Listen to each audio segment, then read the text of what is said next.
The Empire in Star Wars Legends really owes a lot to Gilad Pellaeon. Sometimes he gets overly glazed from the perspective of how much he reformed the Empire, which I've spoken about in prior videos, but there's no denying his pragmatic mindset and more level-headed disposition than many, if not most, other Imperial leaders was the only thing holding the Empire back from the brink of destruction on multiple occasions, usually just by him deciding to retreat. And today we're going to go over a few of those moments, so spoiler alert for everything up to Legacy of the Force. We'll start with the earliest and least impactful example, really more of an honorable mention, the aftermath of the Battle of Endor. The destruction of the Death Star and Executor threw the entire Imperial fleet into disarray. We all saw Palpatine, Vader, and Admiral Piet die, but there were also a bunch of random other characters added later, like Grand Admiral Declan, not to mention the other leaders like Grand Admiral Makati and Tackle, who fled the battle. Command of the fleet was supposed to pass from Piet to Admiral Horst Strage on board the Chimera, but Strage had already died.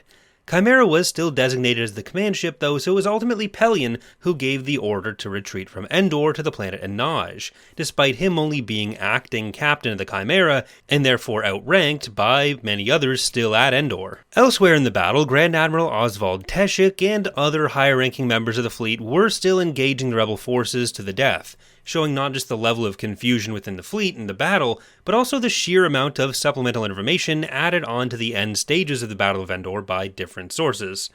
In any case, Pellaeon was one of the only people in a position to give an order, which at least had the chance of being recognized as legitimate by a large portion of the fleet. Once they managed to make it back to Enaj, there was significant backlash to this decision after the fact, contributing to commanders like Admiral Harsk deciding to strike out on their own as warlords. But had Pellaeon not called for this retreat, the battle would very likely have been an even bigger rout of the Imperial Navy than it already was. Years and several stints serving different commanders like Thrawn and Natassi Dalla later, in 12 ABY, Pellaeon found himself as Supreme Commander of the Imperial military, leading a largely reunited Imperial remnant alongside the Council of Moffs.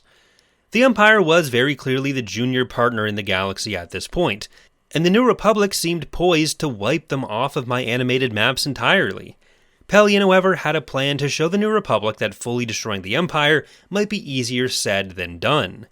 While transitioning from the Imperial strongholds in the deep core to the former territory of the Pentastar alignment in the Outer Rim, Pellaeon had discovered two mothballed super star destroyers, the Dominion and the Megador, built in secret by Admiral Harsk. We don't know the official classes of these two ships.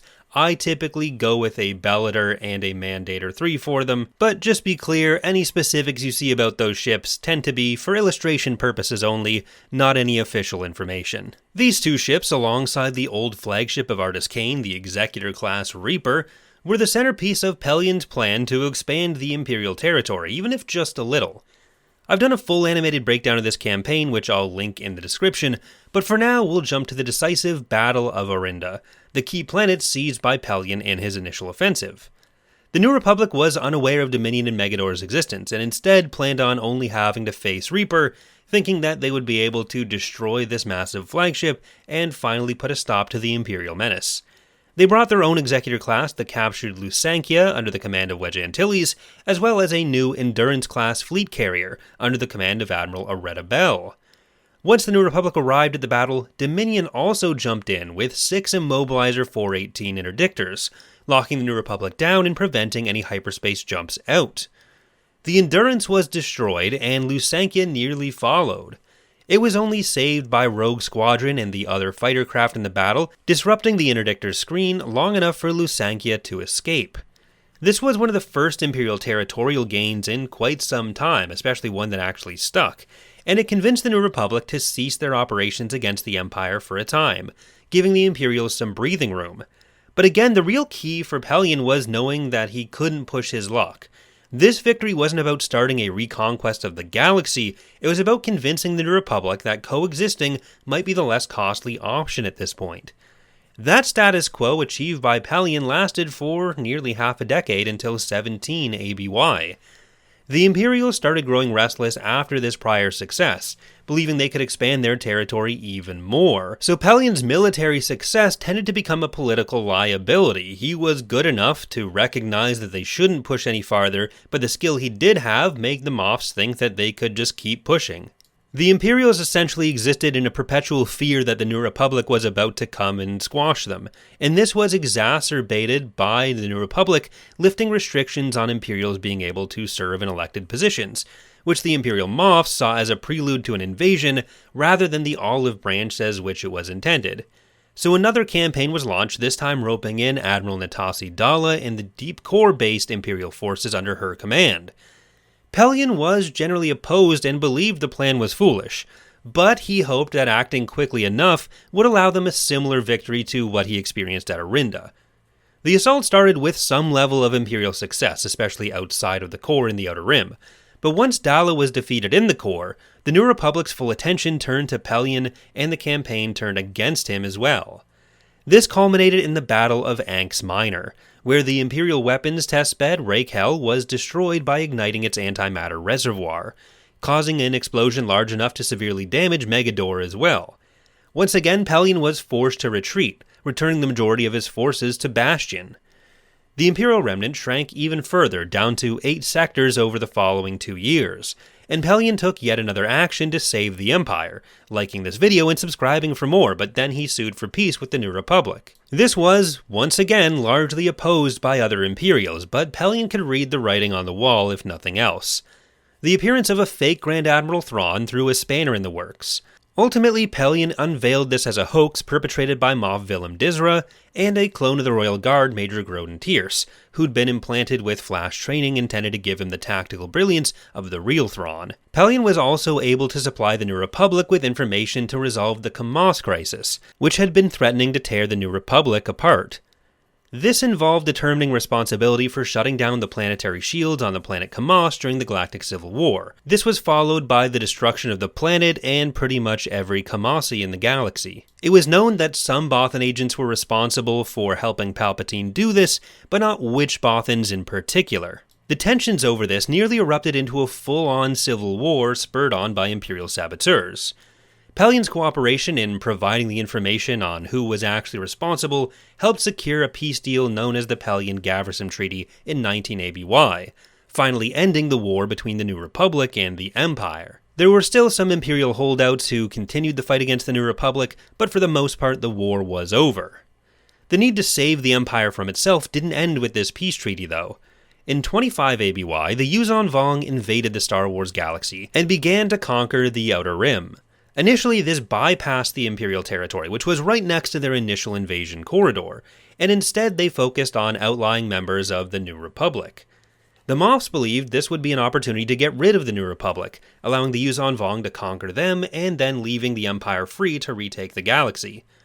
Pellaeon realized this was a mistake, and that the only reason the Yuuzhan Vong ignored the Empire at first was because they were a minor threat next to the New Republic, able to be dealt with at the Vong's leisure, especially once the New Republic was out of the way.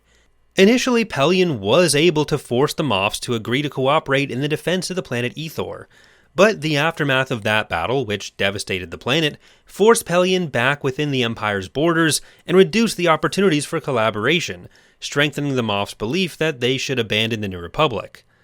Much later in the war, the Yuuzhan Vong finally proved Pellaeon's fears correct, when Commander Bashith Vorik led a Vong fleet to finally crush the Empire. This coincided with diplomatic outreach from the New Republic to join the newly organized Galactic Alliance and create a united front against the invaders. Pellaeon was nearly killed in the battle, but his willingness to accept the New Republic, and particularly the Jedi's help, in not just winning the battle, but rooting out the many Yuuzhan Vong spies embedded within the Remnant, proved instrumental once again in preventing the Empire from falling apart. Pellaeon was a skilled military commander, but again we see that his biggest strength wasn't just knowing how to win a fight, but also knowing when not to take a particular fight, and whom his efforts were best spent fighting. You might think that with the Empire absorbed into a larger polity, the days of Pellaeon having to save it from itself were over. But in the Second Galactic Civil War in 41 ABY, he had to do it again, and this time he was only partially successful. Jacen Solo, now Darth Caedus, had taken over the Galactic Alliance and was essentially positioning himself as a new Galactic Emperor. The Moffs thought that this was cool, or at least threatening to them, and they largely wanted to support him. Pellaeon, on the other hand, had cooled somewhat on his desire for an Emperor, or a Vader-like figure to run the galaxy, and he wanted to refuse to provide Solo with any support. When Solo promised the shipyard world Bilbringi to the Empire in exchange for their support in subjugating another rebellious shipyard world, Fondor, the Moff Council strong-armed Pellaeon into agreeing. Pellaeon was never comfortable with this though, and he made some preparations of his own. During the ensuing battle, Fondor surrendered under the joint Galactic Alliance and Imperial pressure, but Darth Caedus had ordered his forces to continue the attack despite this surrender. Pellaeon refused and was executed by Caedus' apprentice, Tahiri Vela. A cabal of Moffs led by Moff Quill, who had been chafing under Pellaeon's leadership, attempted to overturn Pellaeon's standing order to not join the assault on Fondor. But Pellaeon's crew on his flagship, the Bloodfin, remained loyal to the deceased Grand Admiral. This is when Pellaeon's earlier preparation came into play. He had used his last bit of strength to call in support from Natassi Dalla and her Ma Irregular fleet, who, along with Mandalorian allies under Boba Fett, rounded up the rebellious Moffs and executed them. Technically, Pellaeon's actions here still didn't prevent the Empire from joining the losing side under Darth Caedus, but his actions are what brought Dalla back into the political picture, and she went on to become Galactic Alliance Chief of State. She held a grudge against the Moffs for the death of her husband, and I would argue her and Pellaeon's undermining of the Moffs was generally the best thing the Empire could have hoped for. They went on to be a major galactic power again under the Fel dynasty imposed upon them by Luke Skywalker. But if this hadn't happened, if at any of these points we've talked about, the Moffs did what they wanted instead of listening to Pellaeon, the Empire probably would have just imploded. They would have just gone on some random pointless offensive within a couple years, and then the Empire would have been gone. So really, the moral of the story is that Pellaeon should have stopped helping the Empire earlier. That's going to do it for today though. I hope you've enjoyed this look at Pellaeon's past. Thank you for watching, and I hope to see you next time.